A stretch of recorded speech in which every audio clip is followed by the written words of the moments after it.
Hello guys, this is Trinity Storm here and welcome back to the channel. Today I'm going to do 11th part of Naruto the Evolution Bloodline. If you enjoy this video, please like, share and subscribe to the channel. Also, don't forget to follow me on my other social media handles. Now wasting no more time, let's start the story. Naruto and Jiraiya exchanged glances. Naruto accomplished much more in a short period of time.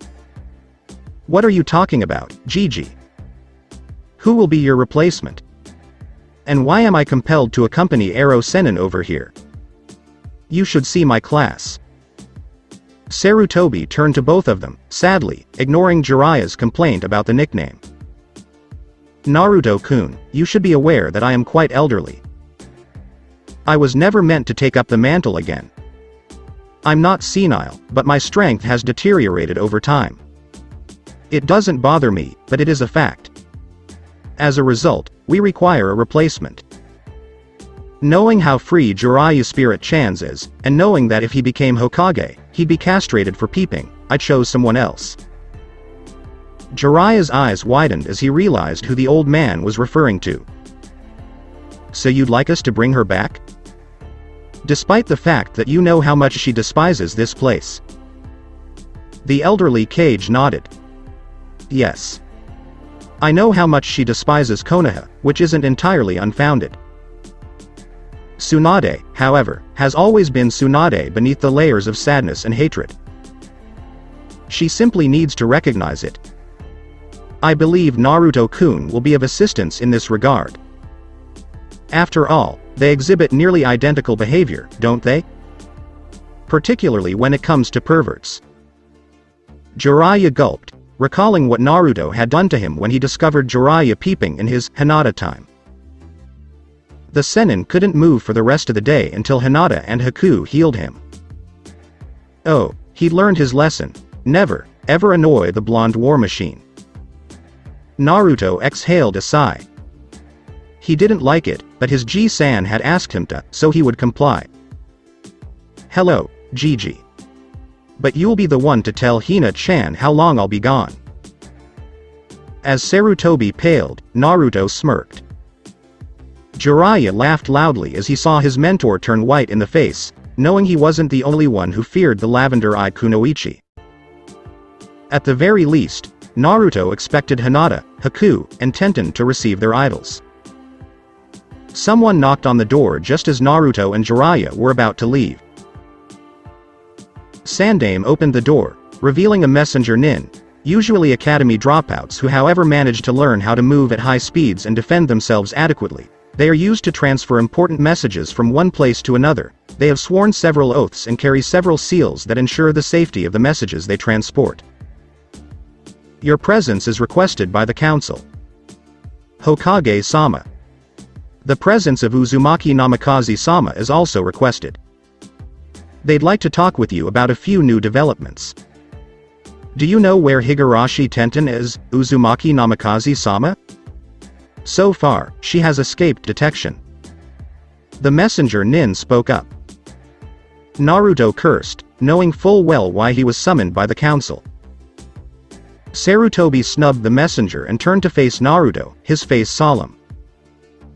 Naruto-kun, it appears that the council has requested our assistance. We can all guess why. What plan do you have? It depends on Gigi. Depending on how hard they push, because I'm more than willing to shove. Now to find Tenten. Naruto drew blood by biting his thumb. He called out his jutsu while making some hand seals. Kuchios no jutsu. Says one. Poof.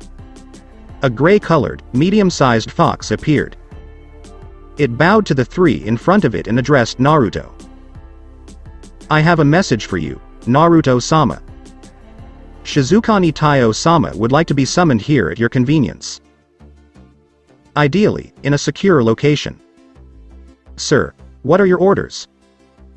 Naruto spoke to the fox after nodding affirmatively. I want you to go find Higurashi Tenten. My team's headquarters is where she can be found. You should be able to follow my scent there because that is where I spend the majority of my time now. Stay out of sight and don't ask random people. This location harbors no feelings for Kitsune. Alternatively, seek out Anko. She may also be able to transport you to Tenten. The fox nodded and quickly walked away, its gray fur changing colors to match the background. Naruto, Jiraiya, and Sarutobi paused for a moment, giving the fox time to track down the genin. After a few minutes of quiet conversation, the group decided to adjourn the meeting. Naruto, Jiraiya, and Sarutobi entered the chamber reserved for Konoha councils.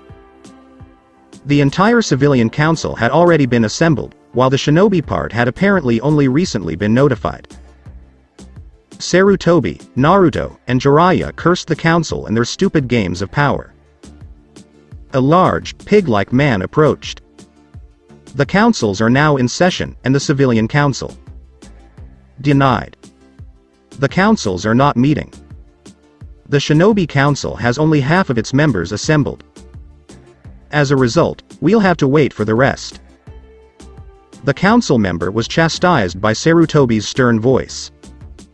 The civilians grumbled and stated that they had more important things to do than wait. Sarutobi slammed his fist into the desk, breaking it. That quickly silenced them. We'll have to wait. I have a few thoughts about the issues you'd like to bring to my attention, but we'll wait for everyone.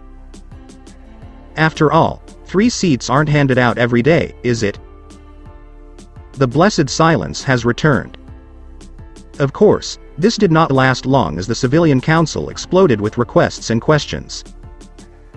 Naruto had had enough and altered his vocal cords to sound more bestial and demonic. Silence. The walls seemed to tremble with power, and the shinobi council smirked as the civilians sat down and shut up. Sarutobi went on. As I was saying before you rudely interrupted, 3 council seats will be handed out today. Now, please be as wise as to remain silent and wait.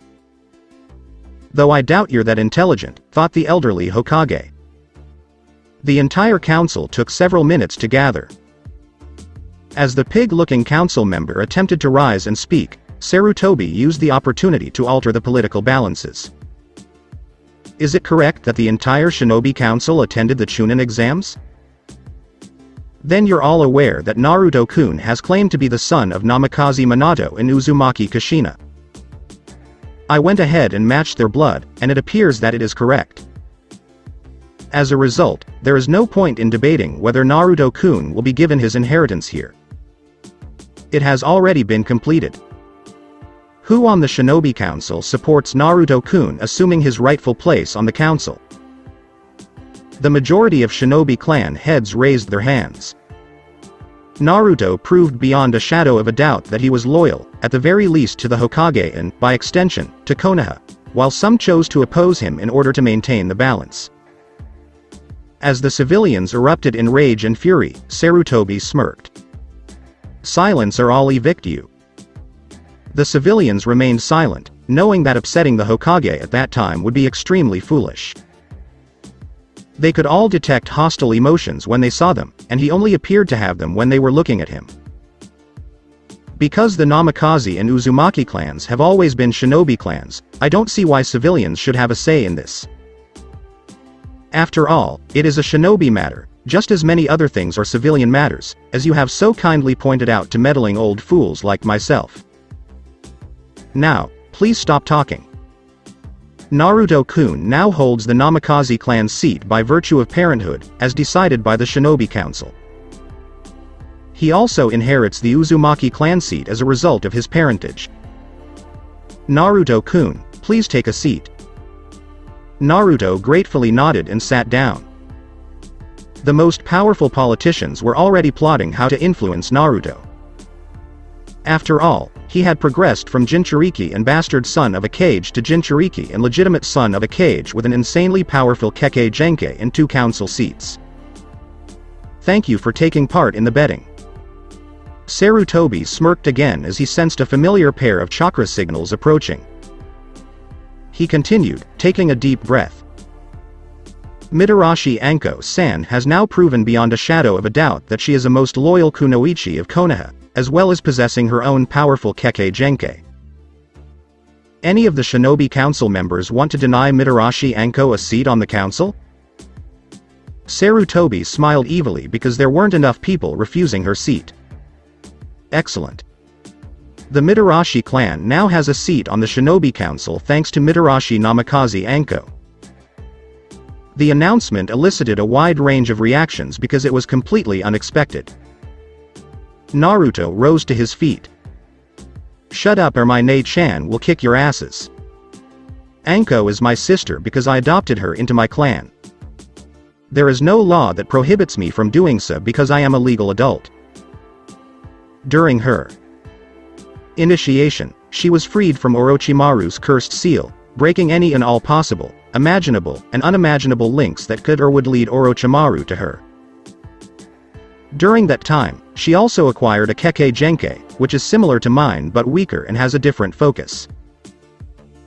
Because it isn't the same, it is a different clan's power, so she gets another seat. Now, for Kami's sake, please stop talking. Meanwhile, Anko entered the room and sat down next to Naruto, high-fiving him. Shinobi strikes again. Several Shinobi clan heads, including Sarutobi, smirked. Things were evolving. The Hokage took a seat.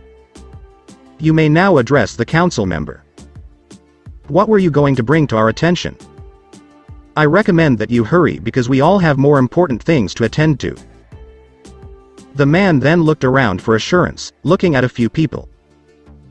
Sandame observed Homura, Kaharu, and Danzo among them. Oh great, the old shinobi thought. There are 3 meddlers. The man moved to the center of the room and took a deep breath. It is not just one thing that has come to our attention, but several. Such as Namikaze ancestry. Samas, we trust your decision and applaud your haste in discovering the truth, but we do not trust the Shinobi Hospital. We propose to conduct the test in a facility of our choosing.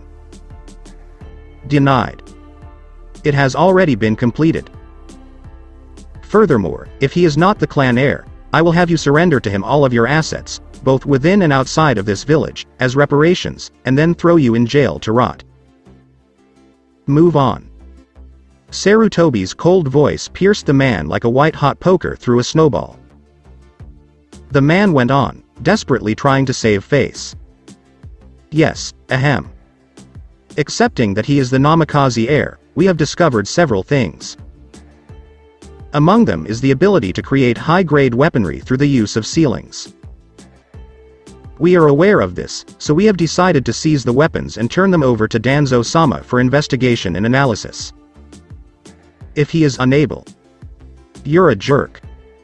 These are my weapons and mine alone. I'm not going to give them up, especially to that cripple over there. If you're thinking about analyzing and copying my seals, don't. To hide the seals, I used my father's techniques. I'm not going to make a weapon for pathetic jackasses like you. I made them because I felt like it. If you try to force me, what Itachi did to his clan will seem like a children's show in comparison to what I'll do to the rest of you jerks. Clear? Even the Anbu shivered at Naruto's cold voice. Several council members were about to jump up and accuse him of foul language and blackmail, but they swallowed it because they remembered Naruto actually can do what he threatened to do and knows he won't back down. However, these weapons should. Fuck you, I said. Do you not understand the words, fuck, or, you? I dare you to try to take them. If you do it, I'll release Kyuubi and ignore the consequences. Do you understand now? The man swallowed. He was unaccustomed to the amount of ki Naruto had unleashed. Well, moving on, I bring to the council the case of one Higurashi Tenten, also known as Maken no Tenten. The curse fell on Naruto, Anko, Jiraiya, and Sarutobi. It was time to put their plan to the test. Meanwhile, an Anbu walked in, followed by Tenten. Sarutobi's pupils constricted. Anbu and his troops were his and his alone. When did the council gain control of them? Tenten stood before the council in her previous outfit. But there was one difference. She had guessed why she would be summoned and had released the henge that covered her chakra coils as well as unsealed Muramasa. The demonic sword pulsated with unrestrained bloodlust. Tenten almost gauged when he heard the man speak. "Maken no Tenten, you have been summoned to question her on a number of issues as well as to decide your fate. Is this sword associated with Kyubi or not?" Tenten responded with an absolutely feral smirk. "I'm not sure. Do you want me to draw and display the blade for everyone to see?" Her hand approached the hilt slowly. Her hand almost caressed the hilt as it approached, begging them to say, "Yes." Simply respond to the question. "Is the power of this sword linked to Kyubi?" Tenten's grin broadened. "In the same way that the Sharingan is." "I'm enjoying the surprised expressions. What did you not realize? The Sharingan is a direct descendant of the Kyubi. That's what drives them all insane, you see. Sasuke-san, of course, must be an exception. After all, using his own teammate, Inuzuka Kiba, as a shield to protect himself isn't insane. Simply cowardice."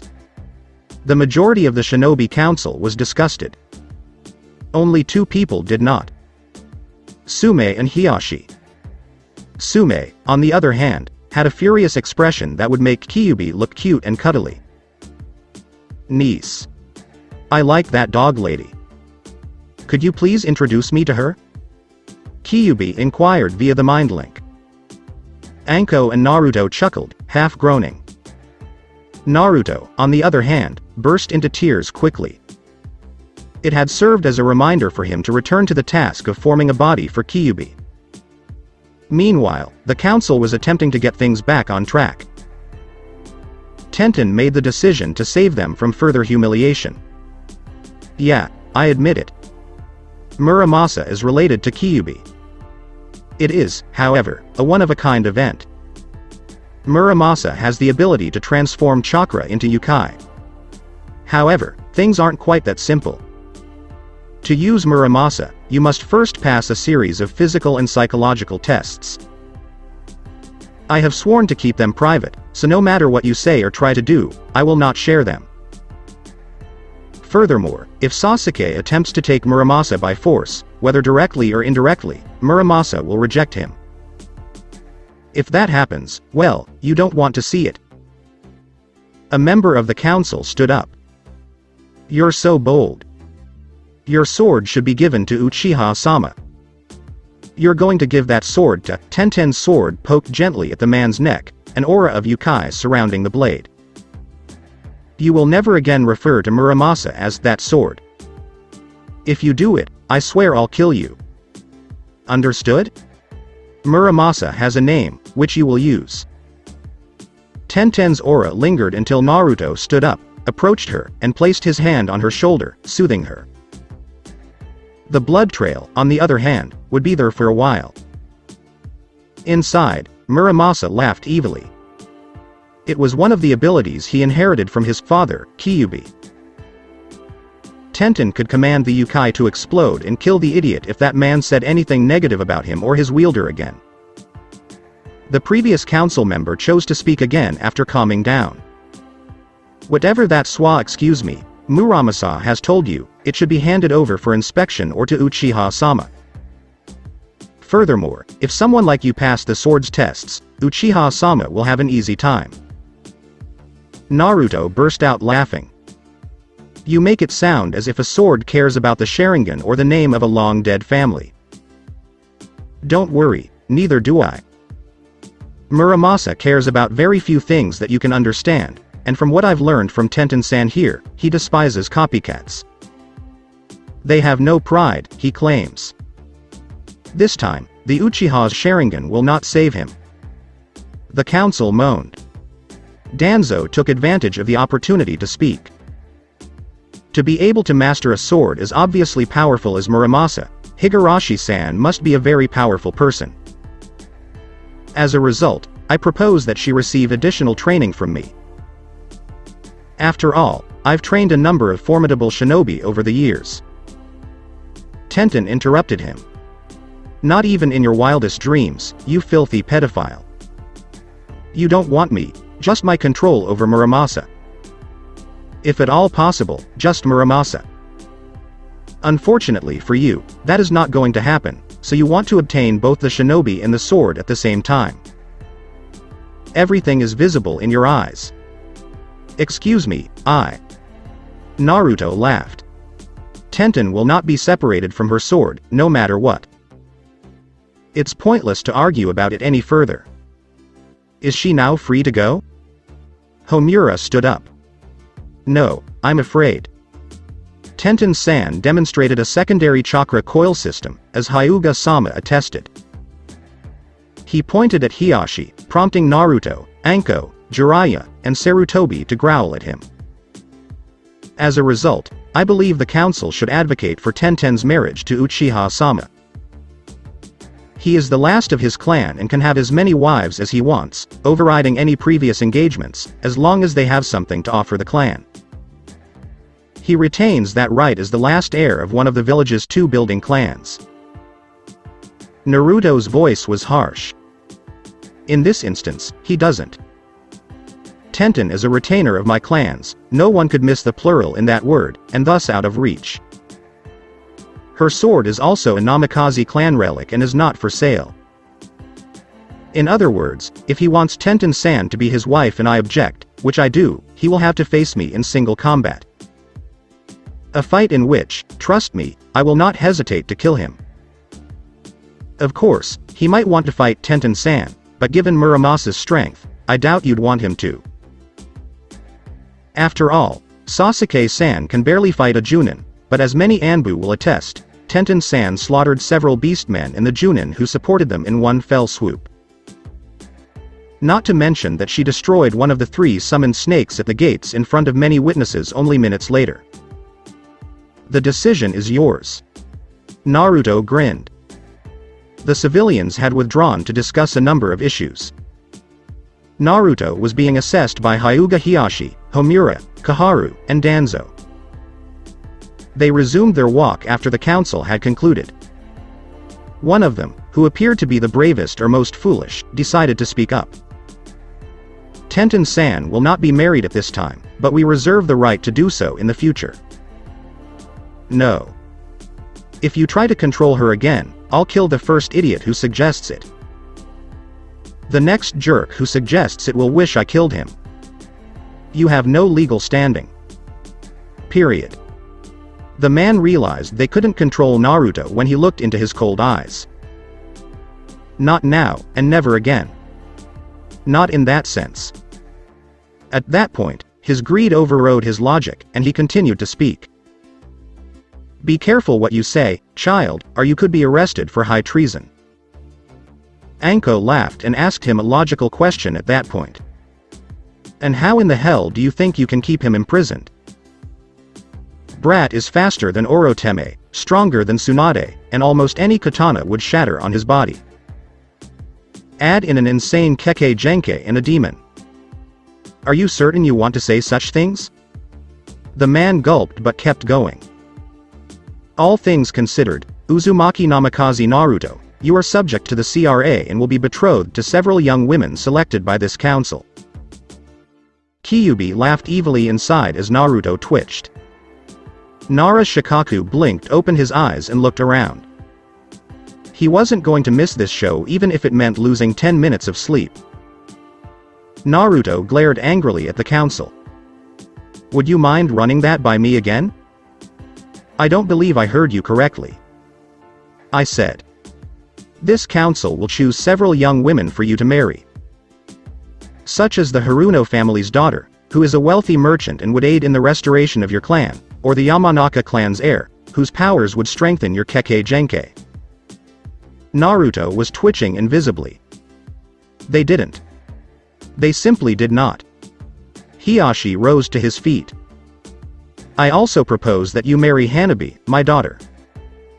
With Hinata delegated to the secondary branch, Hanabi will be the clan's heir. Naruto, you should be honored. After all, you're going to marry the head of the Hyuga clan, Konoha's most powerful clan. Be grateful that your small clan will be joined by the might of the Hyuga clan. Anko had started counting down. Ignition. 5, 4, 3, 2, 1. Naruto snarled. I will not betray Hinata-chan. Then a councilwoman committed suicide. You have no choice, demon spawn. You will do as we say and obey our commands as if you were a weapon. ROAAAR. In fear or anticipation, everyone remained silent and held their breath. Naruto's form rippled, and the sound of cloth being ripped apart could be heard. Naruto's eyes turned feline and blood-red as two segmented tails erupted from behind him. Arms grew into long, curved wicked blades as muscles bulged. More ripped cloth, and Naruto's form was encased in a black gleaming carapace. Where his eyes should have been, two positively evil lights flickered. Demonic powers surged through the warrior, strengthening his muscles and counteracting the weight of the armor. With another roar, Naruto's arm blade slammed into the marble table, shattering it. A hand formed from the inside of the blade's curve, covered in the same black armor and complete with talons. The demonic-looking armor erupted in spikes. Naruto moved at breakneck speed, lifting the councilwoman like she was nothing more than a piece of plastic. I am not going to be your pet fool. Not now, and never again. I will never betray Hinata or any of my friends. If you try something like this again, your lives will be mine. The force of the explosion threw Naruto through a wall as chakra flared from his palm. Anyone else want to argue? Now get your $$ out of here. As for you, Hiyashi. You murdering monster. You with only hatred in your blackened heart, do you believe Hinata is to blame for Hitomi death? Sans fool. It was your unwillingness to challenge the elders that poisoned her. Fear and hatred drove them to poison her. Because she was concerned. Hiyashi, get out of my sight. I will release Hinata and Hanabi's families, and you will see the error of your ways not long before you die. Naruto took a few deep breaths before transforming back into his normal form. To many people's surprise, the clothes seemed to repair themselves. Naruto sat back down, his feet crushing the shattered remains of the marble table. Before speaking, Sarutobi chuckled loudly. Now that this has been resolved, and in light of your arrogance, I believe it is time for some punishment. As a result, the Civilian Council is relieved of all rights and responsibilities granted to me since my reinstatement until this day. Which, I believe, means you are no longer alive. If you complain, my devoted Anbu here will be forced to intervene. Oh, and I checked every action you've taken in the last few years. Most of you appear to have stolen a large sum of money as well as illegally attempting to control my shinobi. I'll decide on your punishment later, and I'm sure I'll enjoy it. The council resisted being evacuated, but when Naruto growled threateningly and his claws formed, they changed their minds and fled quickly. Homura, Kaharu, and Danzo appeared ready to argue, but they also knew when to back down. Nara Shikaku returned to sleep, his good time over. Inuzuka Sume spoke up after clearing her throat. So long to them, but Naruto-san, could you tell us more about your Kekkei Genkai? It has piqued our interest. Naruto nodded and advanced, pulling out a scroll and a pen. It's really quite simple. My Kekkei Genkai is similar to this scroll. This scroll unfolds in this manner whenever I train or as I gain age and experience. He did as he said and unfolded a portion of the scroll. As you can see, I'm now able to write on the scroll. My abilities are the same. The more of the scroll that is unraveled, the more I can write on it, or, in other words, the more powers I will gain. By powers, I mean physical transformations like my blades or claws, as well as visual acuity. Depending on the training, I improve various skills. Of course, some of the available space on this scroll can be left unfilled for later use. Now comes the important part. The more radical the improvements, the more space they take up. My claws, for example, take up less space than my blades but more than my feline eyes or strength increase. The more things I meet, the more of the scroll I unravel. If I come into contact with a poison, I become immune to it in seconds. If you were to burn me, I would be more resistant the next time. My endurance and speed will improve if I run as fast as I can for a period of time. Because of my life, I am almost impervious to most things that would kill you. For the sake of my clan's safety, I will not reveal any more information about my bloodline. However, I can assure you that Kyuubi is on our side, or at least on my side. I have no loyalty to Konoha because of all the bastards who are hunting me down like a rabid dog, but I have a lot of loyalty to my friends. I'll stay here as long as Saru Jiji and a few others are loyal to Konoha. Screw with any of them, and I swear Shinigami-sama will not recognize your remains. This is especially true for you, Hiyashi Teme. Even if it won't matter for long. I'm almost done with the caged bird seal. I'll be able to release it and replace it with a universal seal that does the same thing but without the enslavement flaw in about a month. You have a few weeks to think about your concerns. Oh, and for your information, no demon would ever harm a child of any race. They have so few children that they cherish them above all else. In other words, if you injure any child, of any age, for any reason, be prepared for Kyuubi's army to lay siege to this location. This is not a danger. This is a lesson that the idiots in the civilian council must learn. And I'm confident they will before the end of the day. The meeting appears to be over, and I will depart. Naruto walked out calmly, surrounded by a halo of power. Anko and Tenten flanked him, appearing to be loyal bodyguards as well as trusted friends. The Shinobi Council split up and went their separate ways, each thinking their own thoughts. Jiraiya and Sarutobi exchanged a secret high five. The next day, Naruto and his friends waited for the Toad Summoner at the gates. When Jiraiya arrived, they both waved goodbye to their friends and left. Jiraiya didn't want to be near the pervert castrating Anko and Kurenai for any longer than necessary. Those who thought the red-eyed Junin was gentle had never seen any of her anti-hentai genjutsu. Neji Ni-san has the potential to become one of us. He has become a much better person since Naruto-kun explained some things to him. He no longer glares after correcting Hanabi errors. He also took Naruto's advice to heart. Hinata stood there impersonating Neji. It is your destiny to lose to me because you are too weak to change it. Hinata sat down as the others burst out laughing. Or something along those lines. He still has a long way to go, but he is making progress. Shino spoke up next to her. Shikamaru is another option. He's smarter than me, but he's lacking in motivation and real power. Without a doubt, he will grow strong, but he can grow much stronger if we, or he, overcome his laziness. I propose a mock attack on Akamichi Choji or Yamanaka Ino. It would also expose their flaws. Both of them, particularly Choji, have the qualities we require. They are both extremely loyal to their friends, and with the right circumstances and training, they could become formidable forces to be reckoned with, especially given their upbringing as a team. The others agreed, and the conversation continued.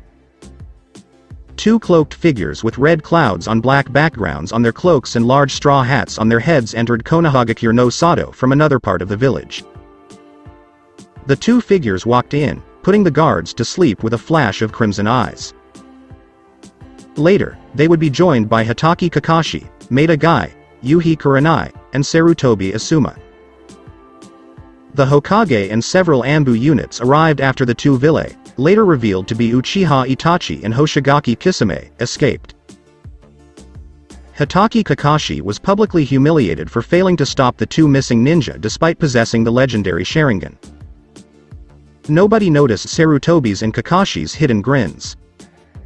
After all, these face masks are useful.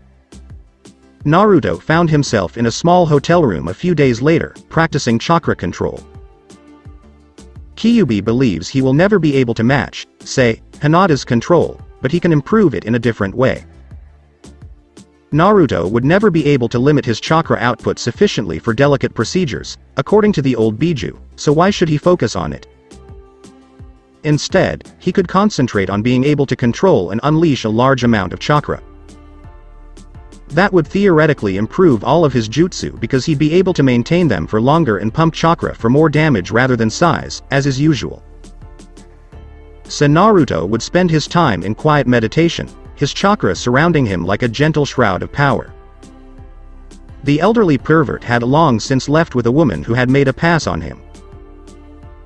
Naruto focused his mind entirely on his exercise, erasing all thoughts and images of what the 50-year-old perv would be doing right now.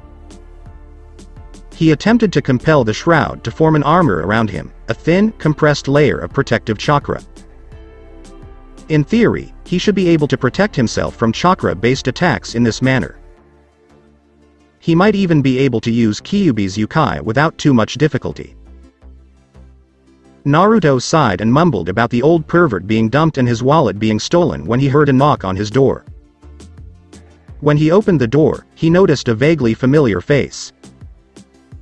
He recognized the emotionless, angular face with onyx eyes and black-blue hair in a split second. It took him even less time to contort his face into a rage-filled scowl. Itachi. Uchiha. Flashback to 6 years ago. Naruto shivered in the cold. The clothes he wore were torn and barely able to cover his body.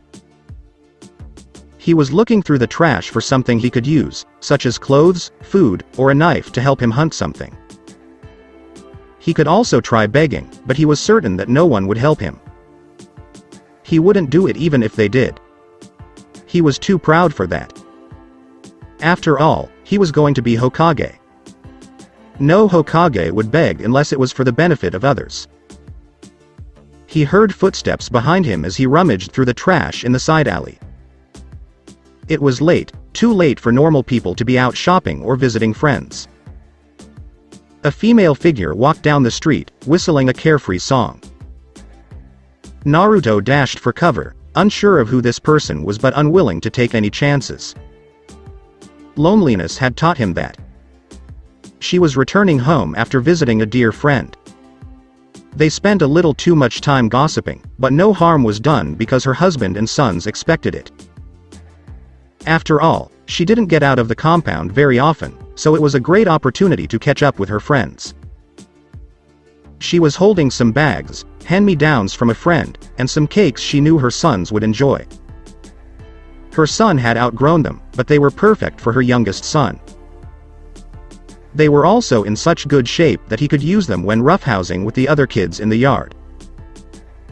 Was there any point in ruining perfectly good clothing by playing in the mud?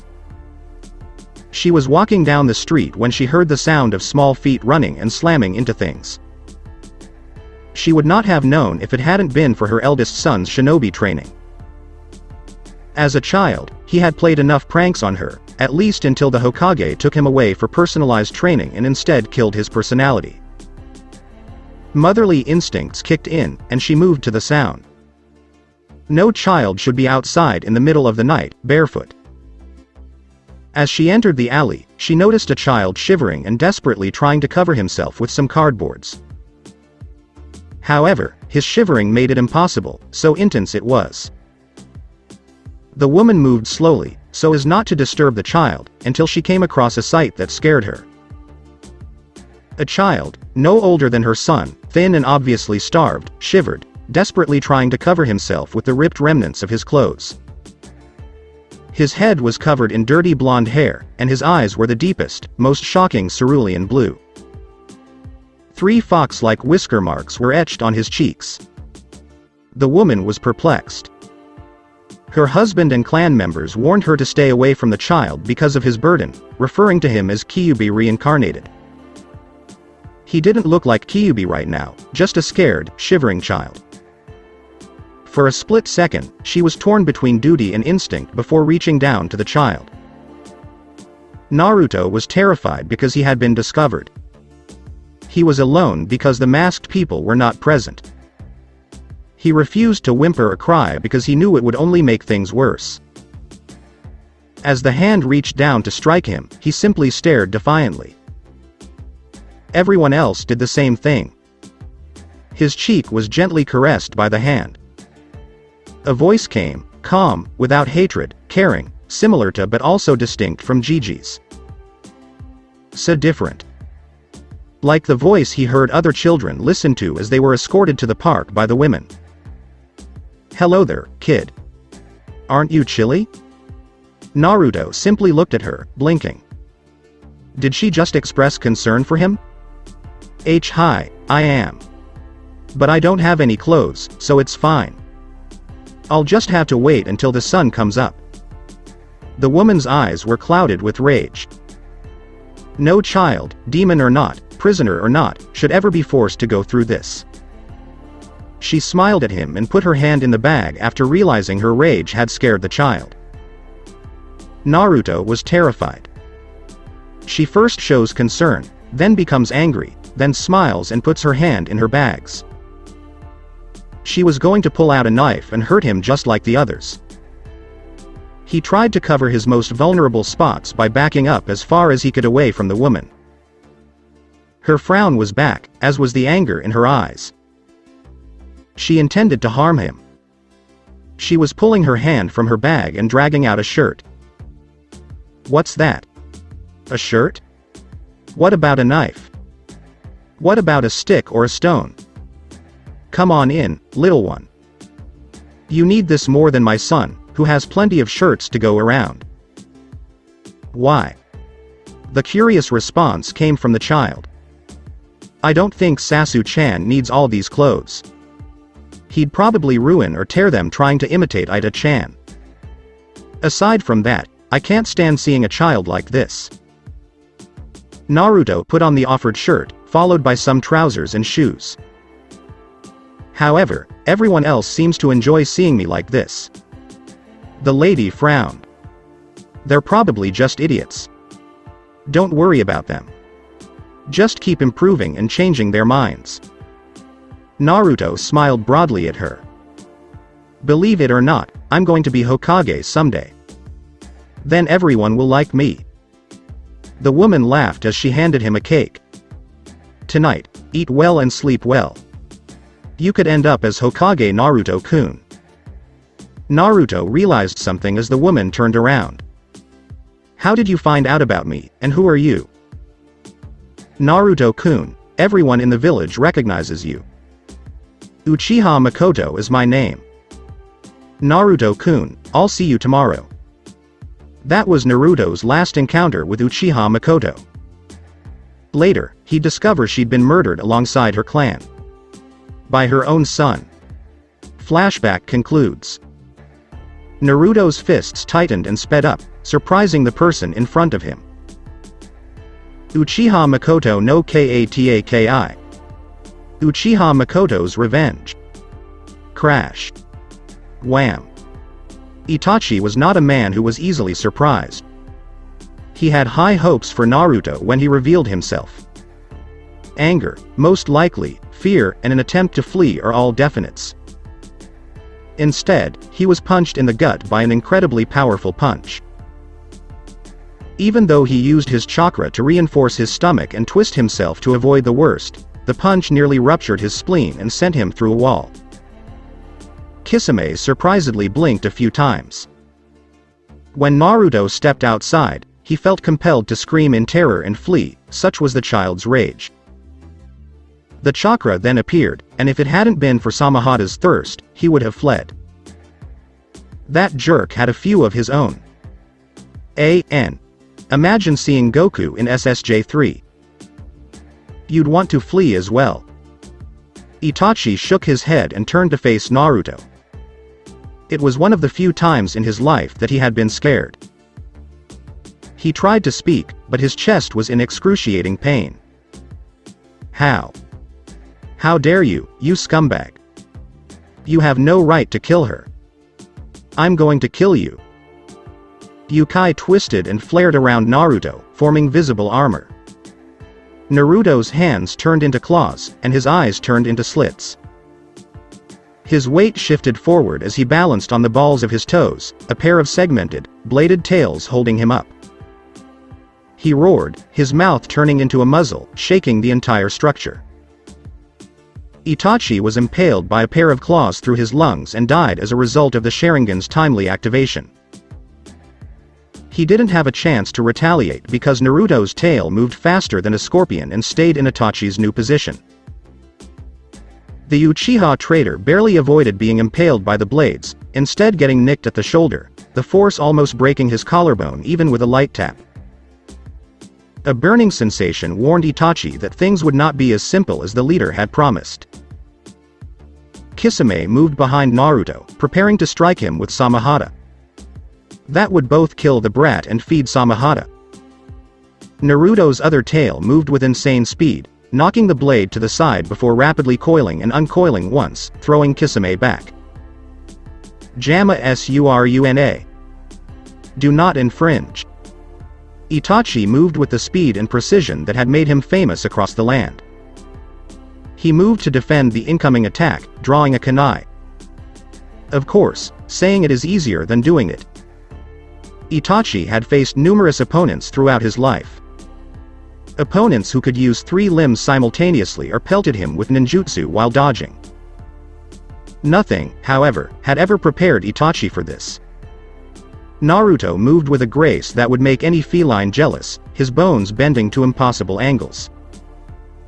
Itachi wasn't up against 2 fists and a foot all at once. He was up against a set of claws, a set of feet, and a set of very nasty-looking tails. Naruto would literally spit Futen jutsu from his mouth the entire time. Itachi found himself staring at the damning 2 orbs of red that were Naruto's eyes while avoiding a wind drill. The orbs were quickly replaced by a tail, forcing Itachi to duck to the side. A kick from the blind spot behind Itachi's neck sent him crashing through a wall as he rolled. The nuke nin stood up shakily. Naruto's toes had developed claws that could project wind blades. The kick had left 3 deep cuts on Itachi's side. Itachi managed to find himself standing on solid ground, where he could move with much greater ease, despite lying on debris just moments before. Kisame's towering form rose behind Naruto, scowling. That hit was extremely painful and even cut him. Samahata attempted to heal the wound, but Kisame's chakra wasn't very good at healing Uchiha-induced blows. Itachi's gaze shifted to the Mangekyo form, but before he could use his most powerful jutsu, a hateful voice rang through the corridor. Itachi. It was Uchiha Sasuke, a young genin. When he saw Itachi, his rage flared up, though it never reached Naruto's insane ki levels. Hand seals were performed, and lightning struck Sasuke's hand, while flame-like markings appeared on his face. He dashed as fast as he could towards Itachi, yelling a war cry. The young man would have been a flash of black and blue against many shinobi, even Chunin. He might as well be strolling through the park against Itachi's Mangekyo Sharingan. Itachi's hand lashed out and grabbed Sasuke's wrist, lifting him into the air and constricting it. Not a month ago, Naruto had captured it in the same location. Tsukuyomi, the most powerful genjutsu practitioner in the world, assaulted Sasuke's psyche with brutal force. Kisame sought retribution by attempting to smash his giant weapon on Naruto's head. Naruto, on the other hand, didn't have time to benefit from Itachi's distraction. Unfortunately, Naruto's heat sight warned him of the danger, and he dodged with great speed. Samahata smashed through the floor, scattering splinters everywhere. Everyone inside the hotel had long since left, terrified by Naruto's roar. Kisame smirked. It had been a fantastic fight, something he had missed. Korosu. Jama o Suru Nara. If you get in my way, I'll kill you. Naruto had rammed his tail into the floor, lifted himself into the air, and threw himself onto Kisame, forcing him to move. The Shark Man, for his part, positioned his Samahata in front of Naruto, creating a formidable barrier. He braced himself, knowing the Jinchuriki was about to slam into him at any moment. Just a second before a tail came from the side, wrapped itself around Kisami's legs, and threw him away like a rag doll. He heard claws digging into the floor. Naruto rose from his claw stand, ripping his claws from the woodwork into which he had embedded them, and charged the still-downed Kisame. Kisame stood there in awe. Sure, he could have killed the brat if he had gone all out. Maybe. But for a bloody genin, who didn't even have stubble, to hit him that hard. Why on earth did he want to kidnap the kid again? Oh, because the leader would kill them if he didn't. Excellent, simply excellent. Using the momentary retaliation from the fight, Kisame spat out 5 globs of water, which instantly transformed into water sharks and launched themselves at the Jinchuriki. As he countered Kisami's jutsu, Naruto's chakra gathered on the tips of his tails and his mouth. Suitability. Gashokuzame. 5 hunting sharks in the water. Daikei's Rin, Futon. Wind style. Most powerful wind ring. In a fountain of water, the 2 jutsu collided, with the rings taking out the water sharks. Naruto dashed under the water, only to find Kisami's Samahata in the way of his claws. Naruto jumped back as he realized the sword could draw out his yukai. Kisame exhaled a sigh of relief. His blade could now help heal his wounds, though his ankles still hurt from the blades of that fucking tail. A scream from within them cut them off as Sasuke passed out from the mental trauma he was forced to relive. Itachi approached Naruto's location calmly, knowing Kisame was dealing with the Jinchuriki. He felt a surge of chakra above him as he rushed to knock out the blonde fighter. Itachi glared at the form of the new arrival, the Zanbatu gleaming in the moonlight, its dragon and Oni depiction glinting ominously, having moved back just in time to avoid the blade of a huge Zanbatu. You wouldn't want to interfere with that match, would you? 2-on-1 isn't fair, so I'm here to even the odds. Who's yours, brat? Momochi Zabuza announced in his usual manner, his chakra flaring in preparation. Itachi. You're in charge of the sushi bar here. Just stay away from his sword. It irritates me by drawing my chakra. You have the option of leaving him alive. I settled a score with him for interfering. Zabuza laughed darkly. So, Kisame, you just can't fight honorably, can you? But then again, you never did. It's no surprise that others despise your guts. You'd be worse than dogshit Yaluser if it weren't for that sword of yours. But don't be concerned. I also had some aces in the hole. It's now time to kill the Teme who assisted that jerk of a Mizukage. Naruto dashed back towards Itachi, outrunning the Nukenin with great speed and strength. Itachi barely had time to brace himself and prepare his kunai in preparation for the blows. Naruto's claws emerged from the middle, attempting to impale the traitor. When Itachi jumped back to avoid the claws, he was forced to move again as Futon chakra covered the claws and was launched in his direction. Fortunately for him, the Sharingan enabled him to see and predict the attack, allowing him to move out of the way just in time. However, before he could relax, he felt a surge of chakra behind him, as a hanged clone of Naruto emerged, its claws aimed at Itachi's back. Only the former ANBU's quick reflexes kept him from being slashed as the claws attacked from behind with lethal speed. Itachi's foot lashed out at the last second, destroying the clone despite his ability to dodge. Naruto moved in for the kill, counting on Itachi being off balance, only for Itachi's hands to reach out from the cloak's massive sleeves and grab Naruto. A kick to the spine threw the Jinchuriki away before he could react. As Itachi heard a pair of words, Naruto slowly stood up and moved his hand over his heart. Gentei Kaiho. Limited Edition. Naruto's chakra instantly burst forth in a powerful flame before being absorbed by his body. Naruto used his full chakra levels to cover every possible weapon he possessed on his body with Futen chakra. He launched himself forward, sending a burst of the same chakra to his feet, and pouncing on the seemingly calm Uchiha.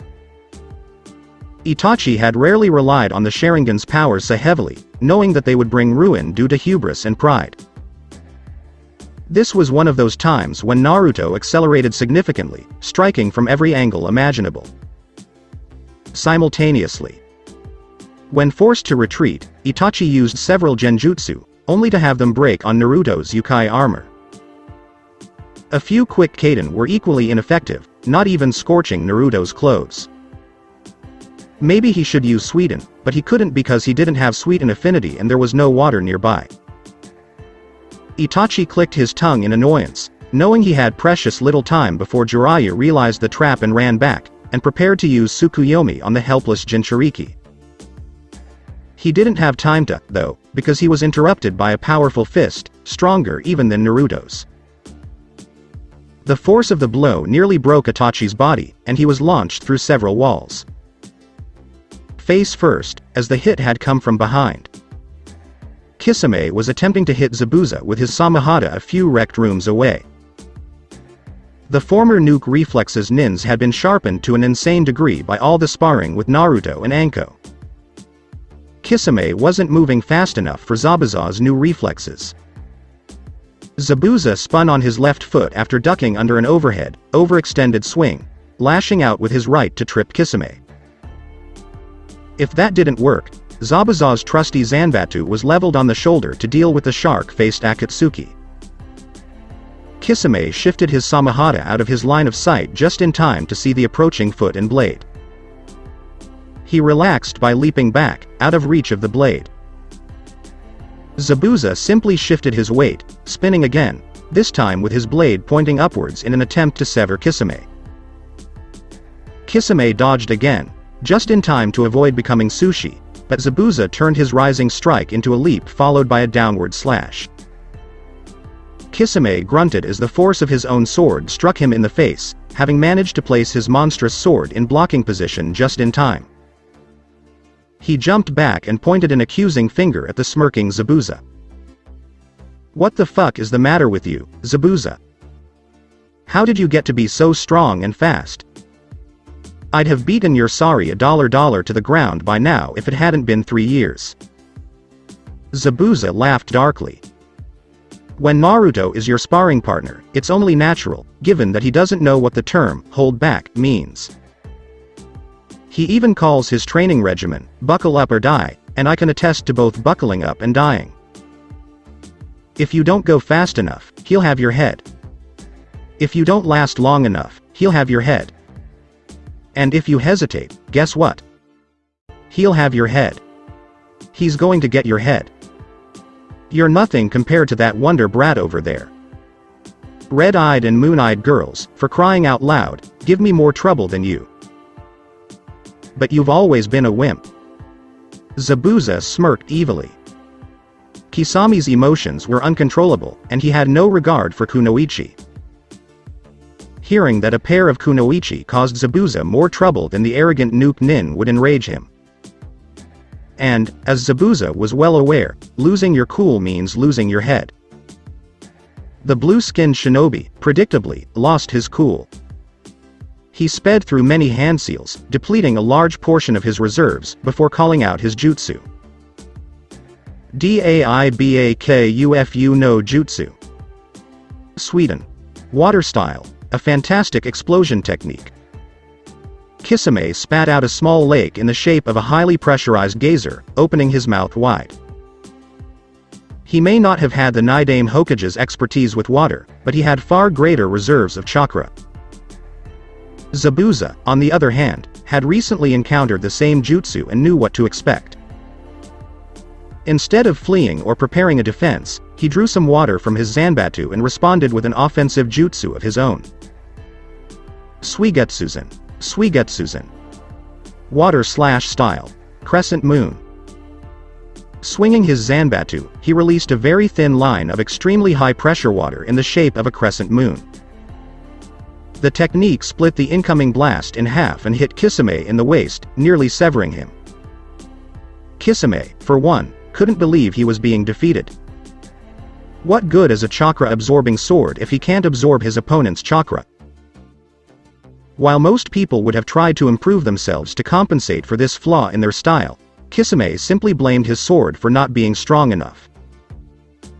The first crack had appeared in the bond between sword and swordsman.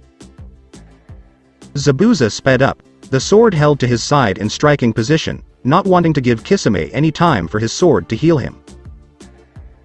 A cocoon of wind formed around the blade an instant before he lashed out, sharpening it to insane levels, not wanting to give the shark-like man a single chance to escape. He was so focused on landing that blow that he didn't notice a large fireball approaching him until the last second. He diverted his attack by releasing the blade of wind that had formed on his sword, which cut the incoming fireball in half. Itachi touched down between Kisame and Zabuza. He grabbed his companion and attempted to flee in a hurry. A few steps later, the walls had transformed into flesh and lashed out at them. A senior citizen's voice could be heard. "Don't bother running right now. We're inside the stone toad's stomach. You have no way out because he can breathe fire." Itachi ignored the warning and fled. A few seconds later, the building was rocked by an explosion. Zabuza dashed towards it, colliding with Naruto and the technique's user, Jiraiya. They just stood there staring at the hole that had been made, black flames still burning on it. Jiraiya sealed the flames in a scroll for later study with quick, deliberate motions. After a few brief explanations, Zabuza picked up Sasuke, who was still unconscious, and returned to Konoha. Naruto and Jiraiya simply marched on, determined to find Tsunade before everything was lost. A few days later, Naruto and Jiraiya arrived in Tanzakugai, a town full of casinos and betting shops. Jiraiya cast a glance at Naruto, who had been upset after meeting Itachi. And after learning about Makoto, Jiraiya could understand why. He was just hoping Naruto didn't do something stupid. The pair split up quickly, both knowing what to look for in order to find any clues about Tsunade. That's it for today. If you enjoyed this video, give it a big thumbs up and subscribe to my channel for more awesome stories like this. Thank you. See you all in my next video.